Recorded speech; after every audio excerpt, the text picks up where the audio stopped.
여러분, 지금 연예계가 그야말로 발칵 뒤집혔습니다. 단순한 아들의 불륜과 이혼 소송 정도로 치부되며 조용히 묻힐 뻔했던 홍서범 조갑경 부부의 가족사가 전 며느리의 충격적인 홈캠 CCTV 폭로와 입에 담기조차 힘든 협박 문자 내역 공개로 인해 완전히 새로운 국면, 아니 그야말로 파국의 국면을 맞이했습니다. 대중들을 가장 경악하게 만든 것은 바로 며느리가 무거운 몸을 이끌고 있던 임신 중일 때 가장 보호받고 축복받아야 할 그 시기에 그 거대한 100평짜리 펜트하우스 집안에서 벌어졌던 끔찍한 상황들입니다. 폭로된 정황 속 조갑경 씨의 모습은 우리가 지난 수십 년간 각종 가족 예능과 토크쇼에서 보아왔던 친근하고 털털하며 때로는 억척스럽지만 정감 넘치던 그 국민 예능인의 얼굴이 결코 아니었습니다.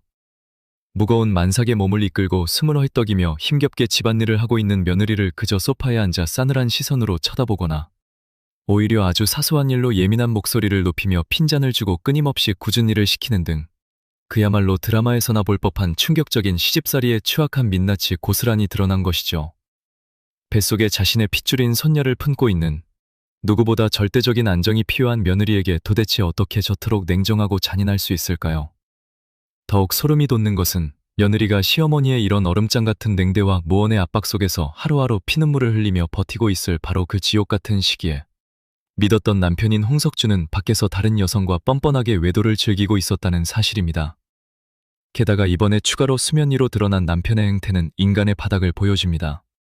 외도 사실을 들키고도 반성하기는커녕 전처에게 입에 담기 힘든 폭언과 끔찍한 협박 문자를 연속해서 보내며 오히려 피해자의 입을 틀어막으려 했다는 정황은 대중의 공분을 폭발시키는 뇌관이 되었습니다. 제 관점에서는 이 사태의 본질은 이제 단순한 고부 갈등이나 흔한 부부의 이혼 문제를 완전히 넘어섰습니다. 이것은 화려한 조명 뒤에 숨겨진 연예인 펜트하우스 가족의 끔찍한 위선과 타인의 고통에 대한 공감 능력의 철저한 부재가 낳은 거대한 폭력입니다. 여러분, 한번 눈을 감고 상상해 보십시오. 남편의 외도라는 청천벽력 같은 사실을 알게 되어 하늘이 무너지는 고통 속에서 지푸라기라도 잡는 심정으로 시부모에게 울며 매달리고 도움을 요청했지만 돌아온 것은 청초한 외면과 카톡 읽씹, 그리고 무언의 압박뿐이었습니다. 그런데 지금 카메라밖에 아닌 대중의 눈앞에 펼쳐지는 현실은 어떻습니까?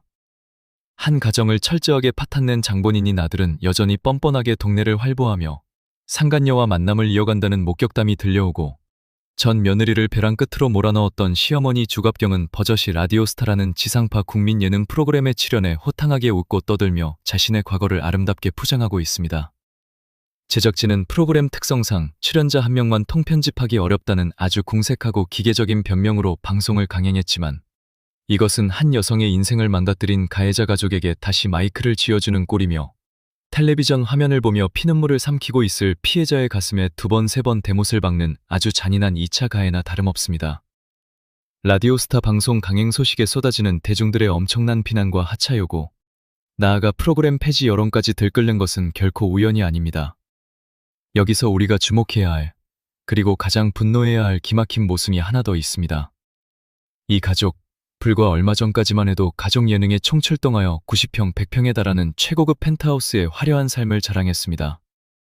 홍서범 씨는 도로 위에 퍼스트 클래스라 불리는 1억 원이 훌쩍 넘는 벤츠 GLSS UV를 몰고 다니며 집안에는 아내 조갑경 씨의 명품 신발이 300켤레나 쌓여 있고 본인은 수천만 원짜리 취미 장비를 고민 없이 사들이는 압도적인 재력을 과시했죠.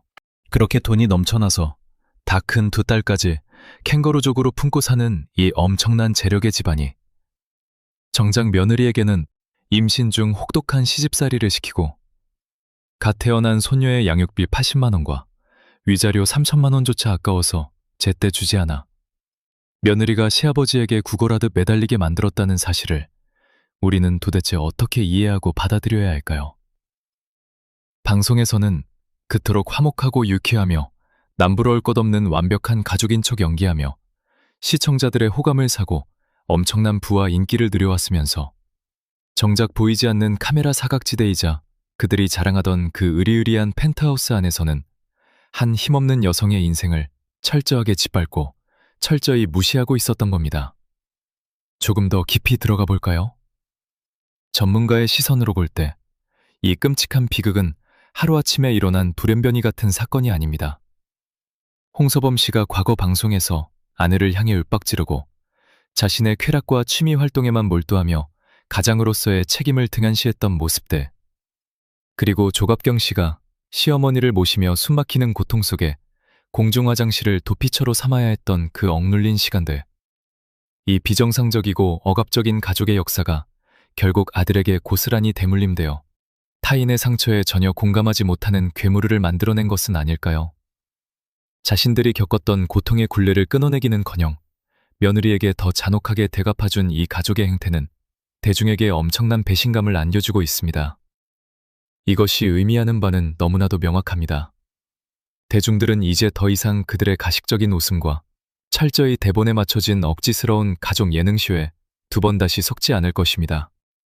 피해자는 매일 밤 남편의 협박 문자와 시댁의 냉대 속에서 악몽에 시달리며 지옥 같은 시간을 보내고 있는데, 가해자들은 아무 일 없었다는 듯 뻔뻔하게 스포트라이트를 받으며 예능 방송에서 돈을 쓸어 담고 있는 이 기형적인 연예계의 권력 구조와 도덕적 불감증, 과연 이대로 지켜만 보는 것이 괜찮은 걸까요?